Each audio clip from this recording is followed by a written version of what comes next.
अस्सलाम वालेकुम and hello everyone. क्या हाल है? आई होप सब ठीक ठाक होंगे, भले चंगे होंगे। मॉर्निंग रूटीन शुरू है। दोनों बच्चे हैं, ज़हीन आया है कल ही। ये वॉकिंग के लिए जा रहे हैं। यूसुफ की गर्दन में दर्द है, काफ़ी दिनों से पढ़ाई कर रहा है ना, तो ज़हीन तो जा ही रहा था क्योंकि काफ़ी ज़्यादा वेट हो गया था। अभी अच्छा खासा 10 किलो कम करके आया है। तो मैं बोली उसे, तू अगर खाना भी खाएगा और वॉकिंग भी करेगा तो उतना ज़्यादा वेट नहीं बढ़ेगा। तो दोनों भाई गए हैं। यूसुफ को 2-3 चक्कर लगाने के लिए भेजी हूँ, ज़हीन अपनी मर्ज़ी से करके आएगा। अंदर आने तक दूध दंगल मचा दिया। दूध मेरे लिए कॉफ़ी पीने के लिए गर्म रख कर गई थी, बच्चों को छोड़कर आ जाऊंगी बोल के, पर उतने में पूरा कम फ्लेम था, फिर भी उबल गया। खैर कोई बात नहीं, अल्लाह को भी थोड़ा सा रहम कम आता है कभी कभार। मेरी बंदी इतना काम कर रही है, ये भी थोड़ा सा कर ही लें दे बोलकर आजमाता है वो भी। लेकिन शुक्र अल्हम्दुलिल्लाह, जितनी भी आजमाइश वो खुद ही देता है और हिम्मत भी खुद ही देता है, तब जाके काम तो पूरे होते हैं ना जी। हिम्मत ना दे और सब हम थक हार के बैठ जाएं और वो आजमाता रहे तो वो भी सही नहीं है। सब उसकी मसलियत है। चलिए शुक्र अल्हम्दुलिल्लाह। ज़हीन आया है तो कपड़े तो बहुत होंगे ना, तो वाइट भी थे। पादरी साहब ऑफिस के काम से आए हैं ना, हम ज़हीन यूसुफ को और मुझे है ना एक्सेप्ट ही नहीं हो रहे हैं। ऐसा फील हो रहा है कल ही जाने वाले हैं, ऐसा फील हो रहा है कल ही जाने वाले हैं। ऐसा बोल कर है ना 2-3 बार हम दोनों भी डांटी भी खाए। मैं ऑफिस के काम से आया हूँ, जैसे मैं बॉम्बे जाता हूँ तो यहाँ मैं नागपुर आया हूँ। मैं हमेशा पिछले वीडियो में भी बताई हूँ ना, शीतकाल सत्र मतलब सारे गवर्नमेंट के काम इधर नागपुर में होते हैं बोलकर, मैं उस सिलसिले में आया हूँ। मैं तुमको मिलने के लिए नहीं आया हूँ बोले। तो उनके भी कपड़े बहुत ज़्यादा हो गए थे, तो वाइट अलग कर दी और सारे ब्लैक एक साथ धो दी हूँ। ज़हीन इस बार सारे बेडशीट वगैरह सब उठा के लाया है, तो सब धोने को लगा दी। प्याज ज़्यादा के ली हूँ, ज़हीन आया है तो कुछ ना कुछ बनते ही रहता है ना घर में। ऐसा अगर दिन भर का वीडियो बना लूँ ना तो 3 वीडियो बन सकते हैं, इतना काम करते रहती हूँ ज़हीन आने के बाद। तो बाकी सामान भी बहुत फैला दी थी, उसको सब सीधा कर रही हूँ। आप मेरा रूटीन देखते जाइए और कुछ क्वेश्चन के आंसर हैं वो देना भी सही रहेगा। मुझे कमेंट आया है कि गुस्से पर कंट्रोल कैसा करें, ये भी बता दो बाजी बोलकर। हाँ जी, गुस्से पर कंट्रोल करना है ना बहुत ज़रूरी है और इतने जल्दी नहीं आता है वो। हम अपने आप पर थोड़ा सा काबू रखें और घर का माहौल वैसा रखें और हमें जो हो रहा है हम बताएं लोगों को। जैसे घर में हमारी सिंगल फैमिली है या सास ससुर है या देवर देवरानी है, बताएं उनको, नहीं मुझे ये पेन हो रहा है, मुझे गर्दन दर्द कर रही है, मुझे गुस्सा आ रहा है, थोड़ी देर रुक जाओ, मुझे रिलैक्स होने दो, खुल के बताओ। जब तक हम खुल के नहीं बताएंगे सामने वाला समझेगा भी नहीं। हाँ चलिए, गुस्से को रोकने की कुछ चीज़ें बताती हूँ मैं आपको जो मैं करती हूँ। हाँ एक्चुअली हम लोग 5:30 बजे 5 बजे उठे रहते हैं नमाज के हिसाब से, तो हम लोगों को 8 बजे इतनी ज़ोरों की भूख लगती है। अगर भूख खाना ना खाएं, नाश्ता ना करें ना, तो फिर ज़्यादा गुस्सा आने लगता है। और बच्चे सुबह स्कूल जाने वाले होते हैं, दूध वाला आता है, कचरे वाला आता है, मतलब लिटरली हम किचन क्वीन को है ना सुबह सुबह टाइम ही नहीं मिलता है कि हम अपने लिए कुछ कर सकें। जब थोड़ा सा 30 के अंदर 35 तक होते हैं हम लोग, तब सब कंट्रोल हो जाता है। उसके बाद है ना चीज़ें कंट्रोल नहीं होती हैं। तो 8 बजे के आसपास चाय बिस्किट खा लेना चाहिए मेरे हिसाब से। तो कोई एक फ्रूट खाना चाहिए, सिट्रिक फ्रूट नहीं होना चाहिए, एप्पल केला, थोड़ा सा अगर पपाया पसंद है तो थोड़ा सा खा लेना चाहिए, या फिर कॉफ़ी बिस्किट वगैरह पी लेना चाहिए। तो 2 घंटे के लिए गुस्सा नीचे आ जाएगा। और हमारा खुद का नेचर हम इतना पोलाइट और इतना सीधा सादा बनाएं, उसने ऐसा किया हमने ऐसे किया, ऐसा बोलने की ज़रूरत ज़रूरत ही नहीं है। ये 21 दिसंबर का है वीडियो, आपको थोड़ा लेट मिलेगा। आज मेरा बर्थडे है। ये देखिए, अम्मी का फ़ोन आया सुबह सुबह, अब्बा का फ़ोन आया सुबह सुबह। बहन का मतलब बहन अभी पात्री साहब है ना, तो सोच रही थी, बोलते लगाने के लिए कितनी देर बाद लगाऊं आपा को, आपा कब फ्री होंगी बोल के। तो मैं खुद ही उसे लगाई, बोली कशा हैप्पी बर्थडे टू मी। मैं हर साल ये करती हूँ मेरे बहन भाई को, और मेरे कोई 2-3 देवर है, वो भी भूल जाए ना तो शाम तक रास्ता देख के उनको भी बताती हूँ आज मेरा बर्थडे था बोल के। अच्छा, ऐसी छोटी छोटी खुशियाँ बहुत बहुत प्यारी होती हैं। जब भी कभी किसी का बर्थडे हो ना तो याद आ जाते हैं। रानी भाभी ऐसा कॉल कर रहे थे ना पिछले साल, आपा ऐसा कॉल करी थी ना पिछले साल बोलकर। देखिए, यहाँ बहन से बात हो गई, अभी भाई से बात चालू है। हाँ, चलिए गुस्से की बात को कंप्लीट करते हैं। गुस्सा खून की कमी से आता है, थकावट से आता है, और शैतानी वसवसे हैं। एक बार हम उसको शय दे देना तो वो बढ़ते जाता है, बढ़ते जाता है। गुस्सा आ जाए तो सुकून की सांस लें, औज़ु बिल्लाहि मिनश शैतानिर रजीम पढ़ें, पानी पिएं। खड़े हैं तो बैठ जाएं, बैठे हैं तो लेट जाएं अगर मौका है। अगर मौका नहीं है, हम इतना काम कर रहे हैं जहाँ से हम हट ही नहीं सकते, तो रिलैक्स सांस लेके है ना, अपने आप से बातें करें। काम तो है, अगर मैं ना करूँगी तो कौन करेगा? अगर मैं जाकर रेस्ट करूँगी तो फिर ये काम ख़त्म कैसे होगा, टाइम पे काम कैसे होगा? हाँ, अगर मैं गुस्सा कर दूँ, झगड़ा कर दूँ, मुझे गुस्सा आया है बोलकर मैं सब पर भड़क जाऊँ, तो घर का माहौल ख़राब हो जाएगा। मेरी अकेले की वजह से जो सीधा हर चीज़ सुधरना चाहिए, जस्ट मैं थोड़ा सा गुस्सा करूँगी तो ये सारा काम बिगड़ जाएगा। थोड़ा सुकून की सांस लें। और अभी तो न्यूक्लियर फैमिलीज़ है ना, यहाँ मैं यूसुफ़ के बॉटल पर अल्लाह के नाम लिख कर लगाई हूँ ना, वो यहाँ आपको स्क्रीनशॉट दे देती हूँ, वो दिखा रही थी। अल्लाह के नाम पढ़कर पानी पीने से, पानी पर दम करके पीना है। हर बार बच्चों को याद नहीं रहेगा ना, तो इसलिए मैं बॉटल पर लिख कर लगाई हूँ। जब भी वो पानी पीता है, औज़ुबिल्लाह है और बिस्मिल्लाहिर्रहमानिर्रहीम पढ़कर, या अल्लाह के नाम पढ़कर बिस्मिल्लाह बोलकर पानी पीता है। इससे दिमाग तेज़ होता है।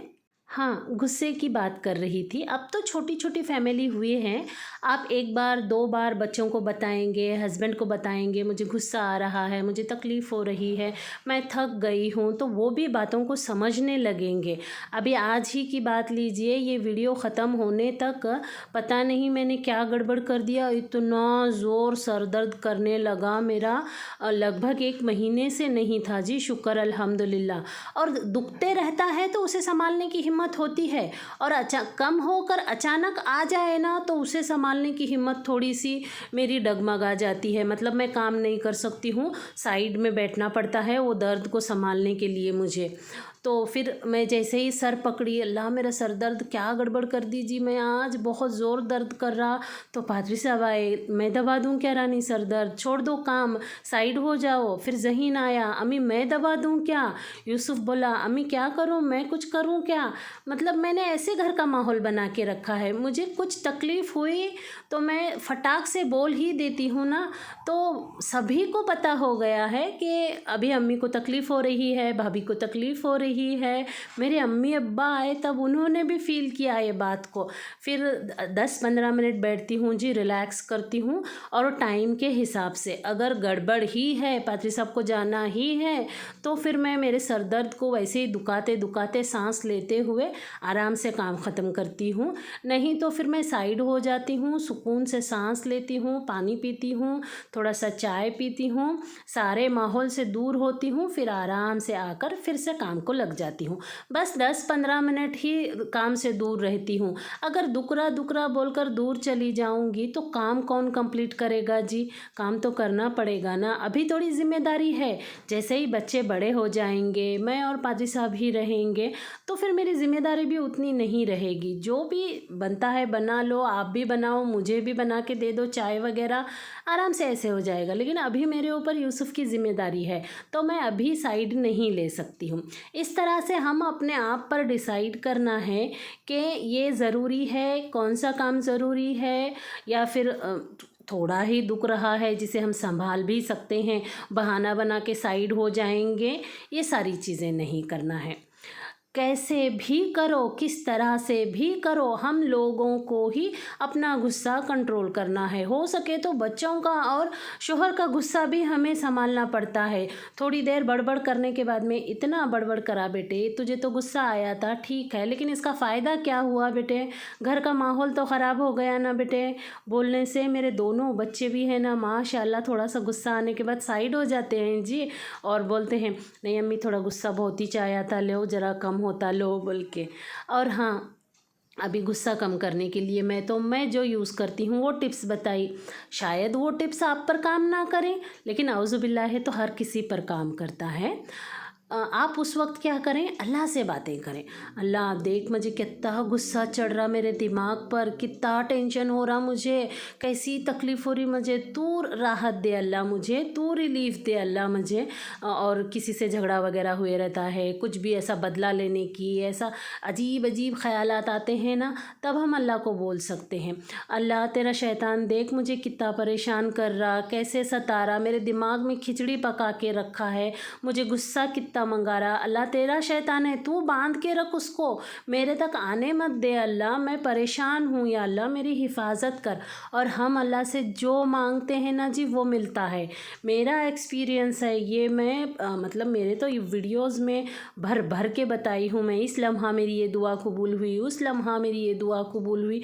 और मेरे पहले के वीडियोस पर तो जो वाईपी मॉम एंड फूड मेरा दूसरा चैनल है ना, उस पर कई कमेंट ऐसे हैं, बाजी आपकी दुआ तो 8 ही दिन में कबूल हो गई, मेरे हस्बैंड मुझे लेने के लिए आए, 5 साल से मुझे छोड़े हुए थे बोलकर।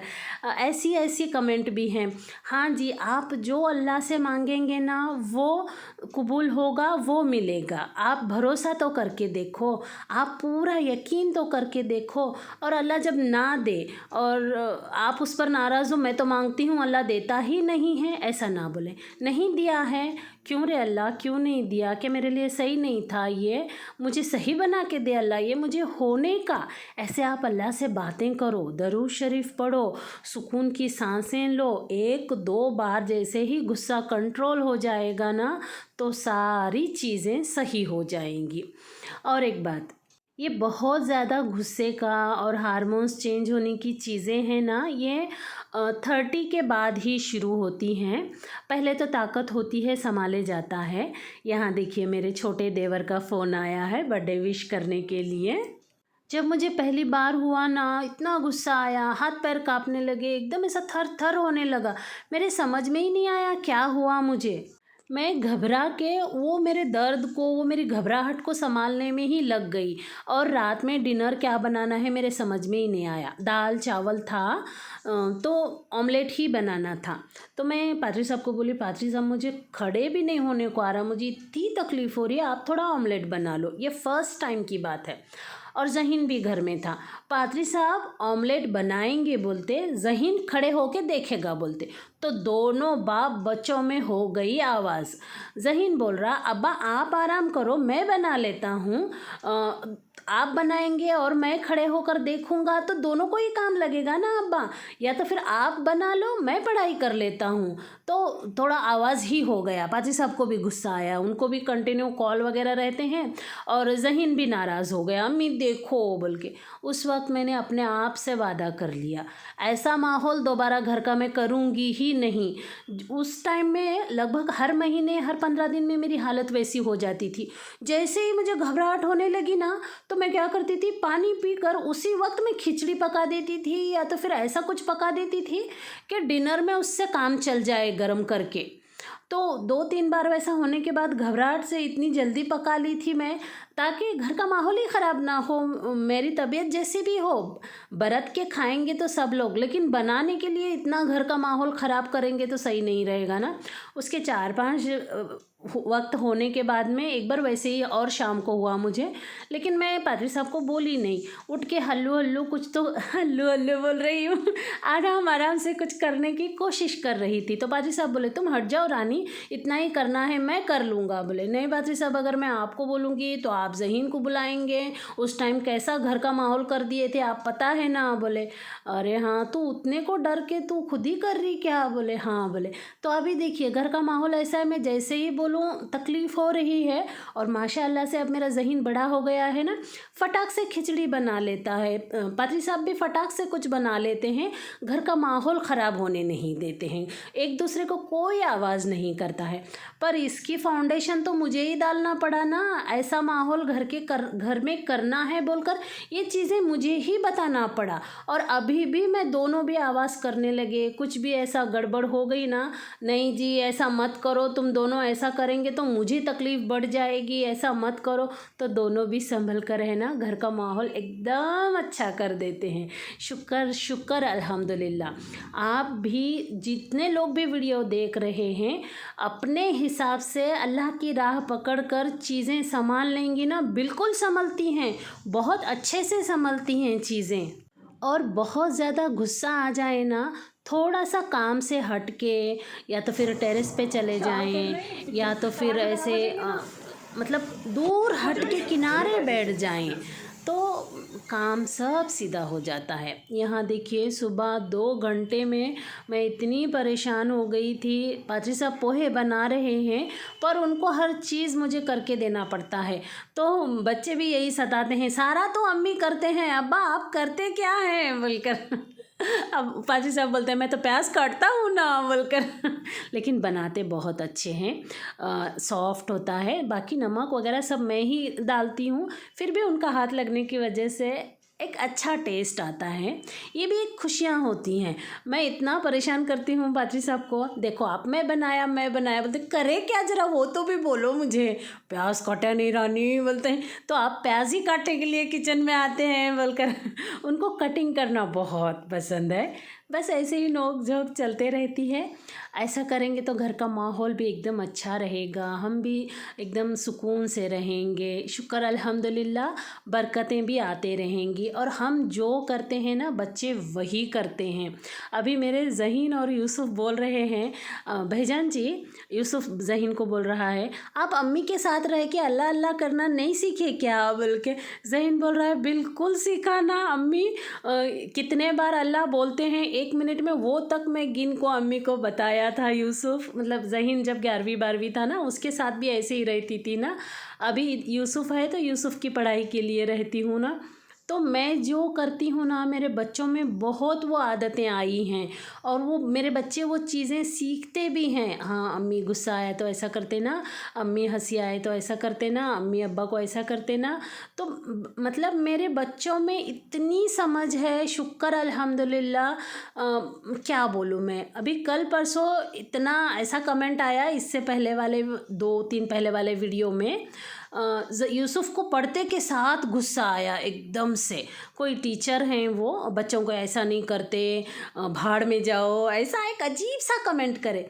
मैं 2-3 बार पढ़ी और मेरे समझ में नहीं आया इनको क्या आंसर करूं बोलकर, फिर बाद में मैंने बोला शुक्र अल्हम्दुलिल्लाह आप जैसी टीचर मेरे बच्चों को नहीं मिली बोल के। तो मेरे यूसुफ के दिल से ऐसी हंसी निकली, अम्मी क्या आंसर करे जी, आप क्या आंसर करे। मेरा ज़हीन बोल रहा है इसलिए अम्मी के काम अम्मी पर छोड़ देने का, थोड़ा अम्मी लेट कर रहे ना तो समझने का अम्मी कुछ अच्छा सोच रहे उसके बारे में बोल के। और मेरे बच्चे भी रुक कर वैसे ही आंसर देने की कोशिश करते हैं, कोई हर्ट भी ना हो और अपना जो हम बोलना चाहते हैं वो भी बोलें। बस आप जो करते हैं घर में वही माहौल होता है, वही चीज़ें होती हैं। आप गुस्से में एकदम छर छर पुकारने लगेंगे तो बच्चों को भी पुकारने की आदत पड़ेगी। बस माहौल को संभाल लीजिए, अपने आप को संभाल लीजिए, अल्लाह की डोर पकड़ लीजिए। अभी तो मॉर्निंग चालू है, सुबह के 9 या 10 ही बज रहे हैं, दिन तो पूरा बाकी है, काम तो होते रहेगा। चलिए मैं इस वीडियो को यहीं ख़त्म करती हूँ, मिलती हूँ अगली वीडियो में। अल्लाह हाफिज़।